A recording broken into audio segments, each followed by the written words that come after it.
Saturday. Christmas comes early. Unbelievable! Welcome to this incredible scene. Bills. To the end zone! Chargers. It's a touchdown! An exclusive NFL game. That's fantastic! Live in primetime. Wow! Only on Peacock. With a Christmas gift to their fans. They're having some fun now. Bills versus Chargers. Saturday, 7:30 Eastern. Exclusively on Peacock. This episode is brought to you by Google Pixel, the official fan phone of the NBA and WNBA. The new Pixel 8 and Pixel 8 Pro are built different. How? Take the Audio Magic Eraser tool. It helps block out distracting crowd noise so your play-by-play commentary sounds crystal clear. The only phone engineered by Google brings out the audio you care about so your videos sound as crisp as they look. Learn more at googlestore.com/pixelnba. Audio Magic Eraser requires Google Photos app. May not work on all audio elements. Reboot your credit card with Apple Card, the credit card created by Apple. It gives you unlimited daily cash back that you can now choose to grow in a high-yield savings account that's built right into the Wallet app. Apply for Apple Card now in the Wallet app on iPhone and start growing your daily cash with savings today. Apple Card subject to credit approval. Savings is available to Apple Card owners subject to eligibility requirements. Savings accounts provided by Goldman Sachs Bank USA. Member FDIC. Terms apply. The holidays are a time to feel and create joy. And what could be more joyous than the look on her face as she unwraps a stunning new jewelry piece from Blue Nile? How about getting 50% off your purchase? Blue Nile offers premium quality, priced below traditional retail. Their online experts are available 24/7 to answer any questions and make sure you've picked the perfect gift. For a limited time, you can get 50% off at BlueNile.com. That's 50% off at BlueNile.com.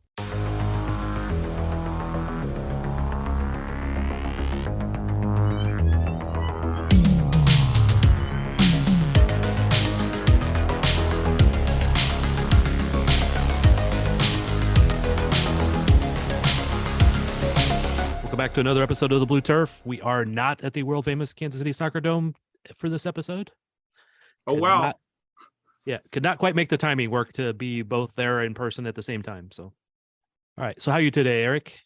I'm doing well. It's always better to be on after a victory than it is after sadness and defeat. It is. It's much more fun. Much more fun for you to call the game, I'm sure. Yeah, absolutely. As opposed to counting down the clock and wondering ahead what's going to happen. So all in all, a good effort. It was a rough weekend previous to that game for Kansas City professional soccer, but the Comets pulled one out for Kansas City on Sunday.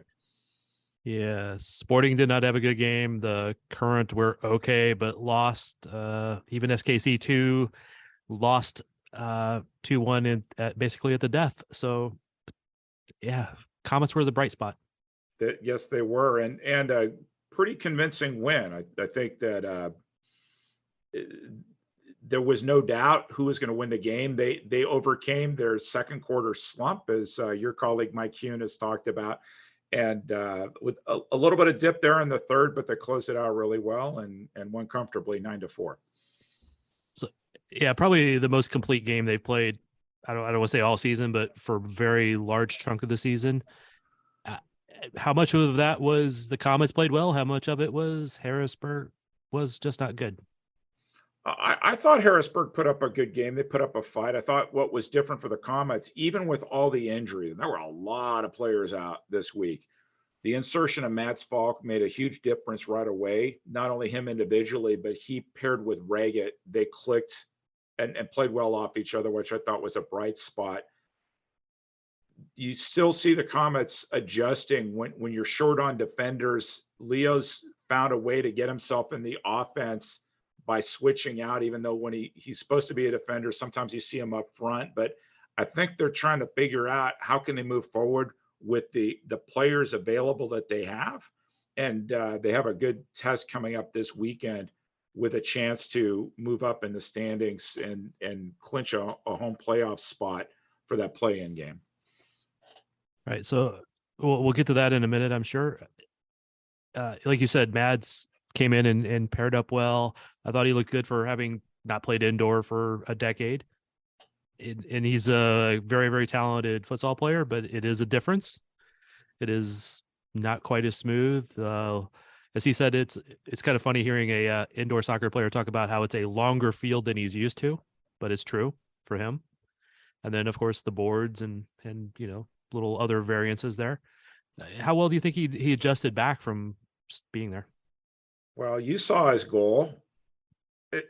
He great touch on the ball, and he knows how to bury his shots. So for me, that's part of the battle right now. I think the challenge is where you play on the field, the fact that you have boards that you don't have with futsal. But I didn't feel like he was out of step with the flow of the game at all, and got immediately involved in the offense. Got one of the 3 stars, which I think he totally deserved, and made a huge impact. I had a Comets fan message me Saturday night and asked me for my honest take on the Comets playoff chances. And what I told this person is, and I would say this on the podcast, is if the Comets can score goals consistently, they can go deep.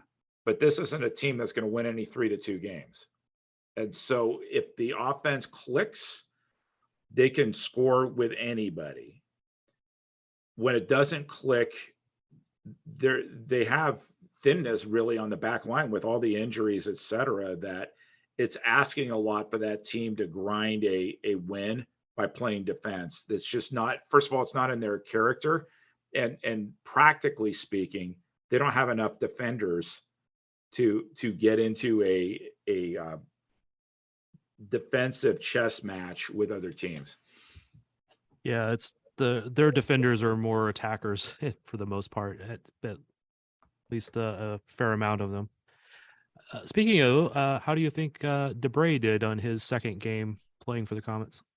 I think he's fitting into the team. He almost scored a goal too. I mean, if you talk about attacking defenders, Sosa had a couple goals, gave up the third one, and it was a class move by his. The referees called a shootout with 5 seconds left in the game. Instead of taking it, he just dribbled it away. But Ray Lee was impressive again, going offense and defense, and Leo scored his 300th Kansas City Comets goal, I guess Missouri/Kansas City Comets goal. So Debray was the only one who didn't get in the offense, almost had a goal, but he's not here to play offense. He's here to play defense, and I thought he fit in pretty well. Speaking of that shootout right at the end of the game, it was earned by Junior Kazim dribbling down the field and getting tugged down from behind on his jersey. He was a little upset initially because he wanted that opportunity to take the shootout so he could get a goal. But after Sosa told him he was just going to dribble it away, he said, "Yeah, okay, that's fair." So yep, it was a class move. There was a class move. B, it was a smart move because you have to go into Harrisburg on Saturday, and the last thing you want to do is give them additional motivation by rubbing it in and scoring with 5 seconds left on the clock. So I think that was classy and smart by Sosa. Yeah, totally agree. Although I'm sure Junior would have liked to have had the goal, but he understood. I talked to him after the game. He was quite okay with it afterwards. Hopefully the goals come from him when they need it most, which is Saturday in Harrisburg, because it's an interesting place to play in.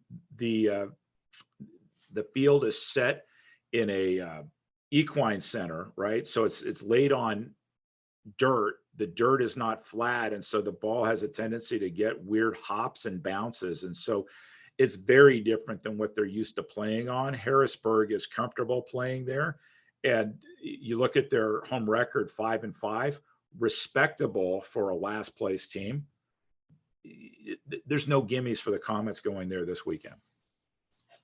No, and we know that they would really like to win this game and potentially move up. So just to make it clear, I don't know if we said this already, but they're in the playoffs. They have finally clinched a spot. Right now they're sitting in 5th, and they would, if nothing changes, they would have to go on the road and play a play-in game or whatever you want to call it against Utica. So maybe let's walk through. I'm 99% sure it's going to be Utica and Kansas City. There are things that could happen to change that, but not realistically. So Florida right now has 35 points. They're in 3rd place. They have 2 games left at home,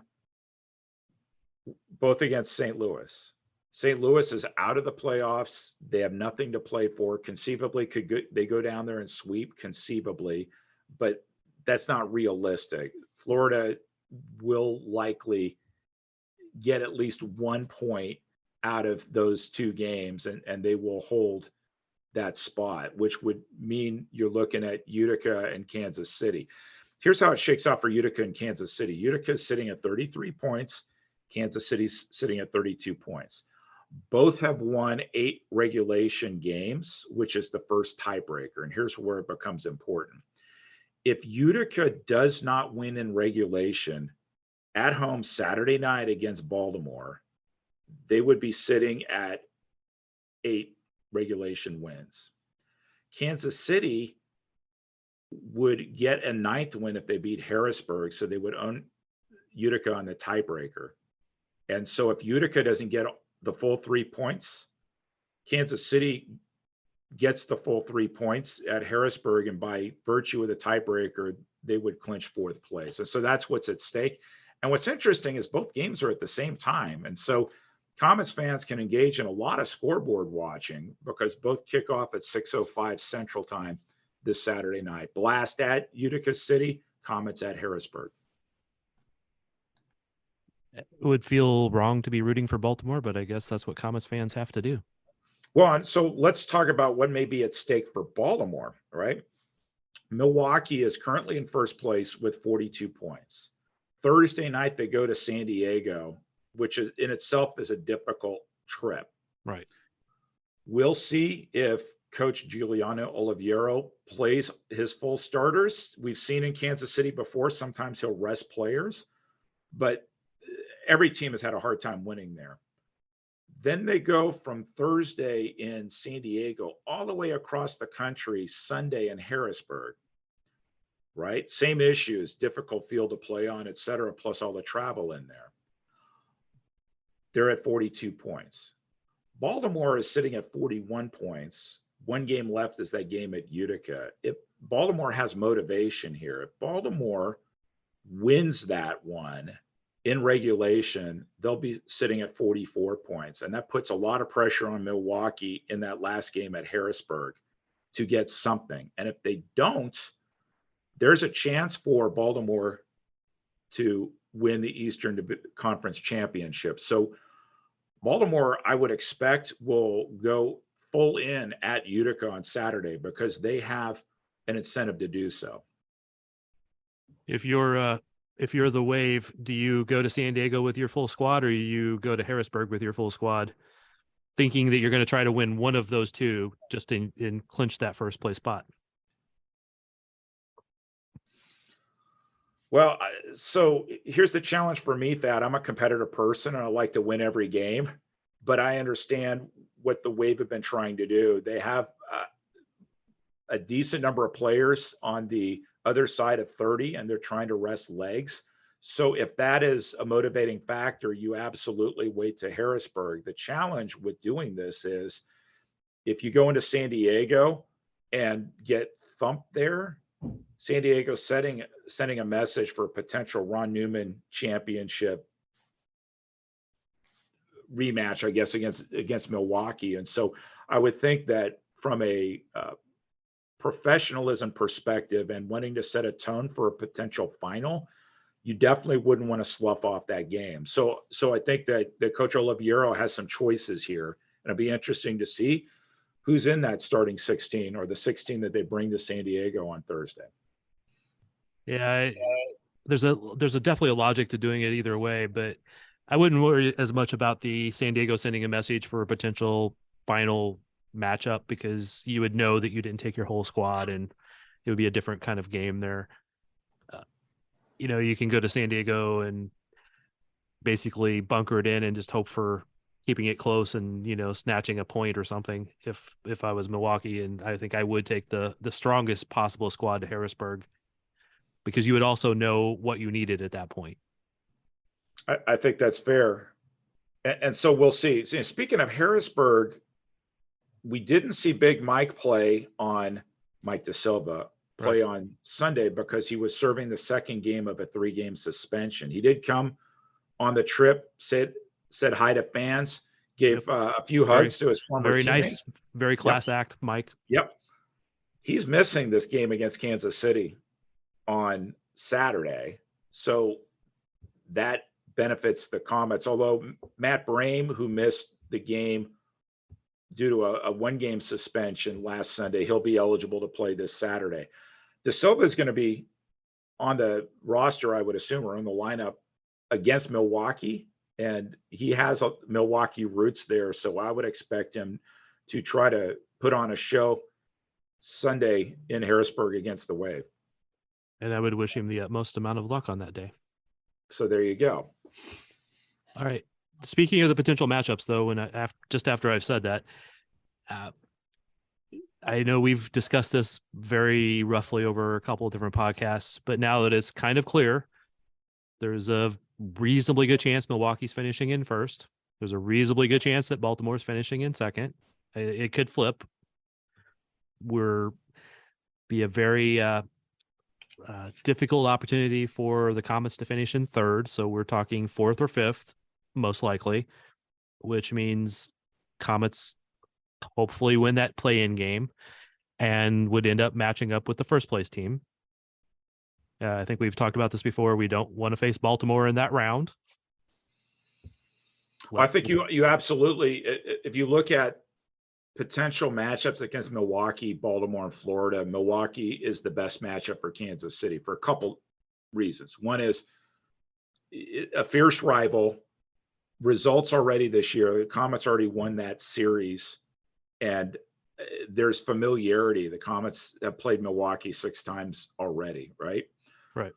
Baltimore lost all 3 games. Florida went 1-2, including losing one at Cable Dahmer Arena. I think that the conventional wisdom is you want to see Baltimore and Florida beat each other up in that next round, and then hope for the best. Thing about Baltimore is they've been resting William Vanzela in goal just to take some minutes off of him. And lo and behold, Zierhofer comes in and pitches a shutout last weekend against Mesquite and will likely be the defensive player of the week once it's announced. And so they demonstrate that they have some depth at goal, which I think is important.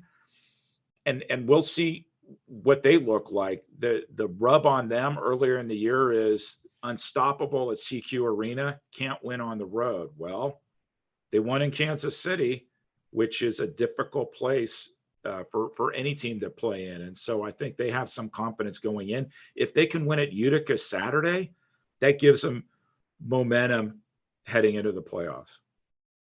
Yeah, Kansas City should be a difficult place to play, but they've had a couple of games there where they did not show up as well as they should have, obviously. If I remember right, that was a game they completely outshot Baltimore, but lost. Well, they completely outshot Florida and lost. And Baltimore, I mean, I think in both those games, what you saw is teams watching Comets video and deciding we're going to press when we want to press and we're going to counter them. And we've talked about this all year. When the Comets start throwing 4 or 5 players into the offense, they're susceptible to the counterattack. And Baltimore in particular took advantage of that at Cable Dahmer Arena. And these coaches, they're all adjusting. You've seen Leo Gibson adjust. Comets got thumped at Baltimore that first game 9-2, played a very different type of game, that rematch game in Baltimore, the travel day game where the squad wasn't always there, wasn't all there when the game started, but they were competitive in that game. And I give a lot of credit to the game plan that Leo Gibson and Stefan Stokic put in place. Absolutely. All right. If I understand correctly, we do know when the play-in game will be. If assuming that a miracle doesn't happen and the Comets end up in third. Yeah, it'll be Monday, April 10th, either at the Odd in Utica or at Cable Dahmer Arena. If it's at Cable Dahmer Arena, it's a 7 p.m. kickoff. I haven't seen the start time for Utica, but I would imagine it would be 7:30 their time, so 6:30 Central. Yeah, I would also. So it'll be a Monday game, and then they would probably have a few days of rest and then play their first game on the Friday or the weekend. So No, I would be earlier than that, because if you look at the Cable Dahmer schedule, the Mavericks are playing the weekend of the 14th. The okay, Mavericks are playing at home, so you'd be looking probably at a Wednesday or Thursday, relatively short turnaround for the Comets. Let's just say, for the sake of argument, they go Thursday the 13th. That's there's a little bit of a turnaround, but at least they wouldn't have to travel if they're at home. If they're on the road, you're flying on Tuesday 11th from Utica back to Kansas City, maybe getting a day of practice Wednesday, and then it's showtime that Thursday. That'd be my best guess in terms of how it would look. But you have to win that play-in game first. right. We'll cover that in more detail because we'll know more detail next week after this weekend's games. No, we will. And so the Comets will get a break. So their last game will be, regular season game will be April 1st, April Fool's Day, and 9 days off. So an opportunity maybe for a few players to get healthy. There were when I was at the Soccer Dome last week, there were a lot of players getting treatment. And then the list, we got the official list, the out list, I guess you could call it, from the team for Sunday's game was fairly voluminous. And so the Comets had to adjust, and bringing in Matt Falk has helped. Bringing in DeBray Holloman has helped. And we'll see who's there this weekend, and then moving ahead to the playoffs. Yeah, the one of the big losses obviously will be Rian, whichever way we say his last name today. We now say Marquez. Yep. And so, but they've adjusted by having Reggett and Junior as the targets, with Leo sneaking up on occasion to be a joint target. And so I think they have a strategy to deal with that one. I think losing Nacho, and we'll see when he's available to come back, has been difficult. Natural midfielder who's been playing defense. So he brings grit, toughness, tenacity to that position. And they definitely miss that. And it seems pretty apparent James Togba is not coming back this season. And so they just have to make do with what's left. The roster freeze deadline is Wednesday, March 29th. So after that, the only moves you can make is emergency goalkeeper, and the Comets made a move before the roster freeze deadline when it comes to goalkeeper. Yeah, it's officially they just announced it today, I think. But Steven Tedeschi is officially out for the rest of the year, and they brought back Sway Mazon.